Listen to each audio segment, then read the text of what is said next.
অনেকেই এই যুদ্ধটাকে তুলনা করছেন উত্তর কোরিয়া এবং দক্ষিণ কোরিয়ার ভেতরে যে যুদ্ধ হয়েছিল, কোরিয়ার যুদ্ধ। ১৯৫০ সালের দিকে এই যুদ্ধ হয়েছিল, ৩ বছর টিকেছিল এবং এই যুদ্ধটা কিন্তু এখনো কাগজে কলমে আছে। তারা কেউ যুদ্ধ বন্ধ করতে পারেনি।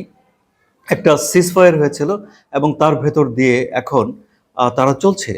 এই একটা দেশ ২ ভাগে ভাগ হয়ে গিয়েছিল এবং ওই যুদ্ধে আহ, উত্তর কোরিয়ার পক্ষে ছিল চীন এবং রাশিয়া, দক্ষিণ কোরিয়ার পক্ষে ছিল যুক্তরাষ্ট্র এবং অন্যরা।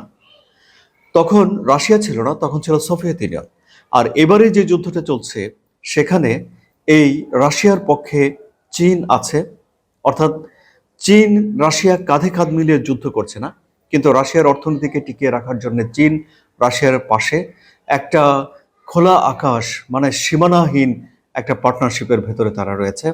অন্যদিকে আমরা দেখতে পেয়েছি যে যুদ্ধের শুরুর দিক থেকে বেশ কয়েক বছর যুক্তরাষ্ট্র এবং পশ্চিমের দেশগুলো, মানে ইউরোপের দেশগুলো ইউক্রেনের পাশে ছিল। ডোনাল্ড ট্রাম্প ক্ষমতায় আসার পরে অবশ্য তিনি সামরিক সহায়তা দেওয়া বন্ধ করেছেন এবং একটা যুদ্ধ বিরতি সেখানে চালু করার চেষ্টা করেছেন।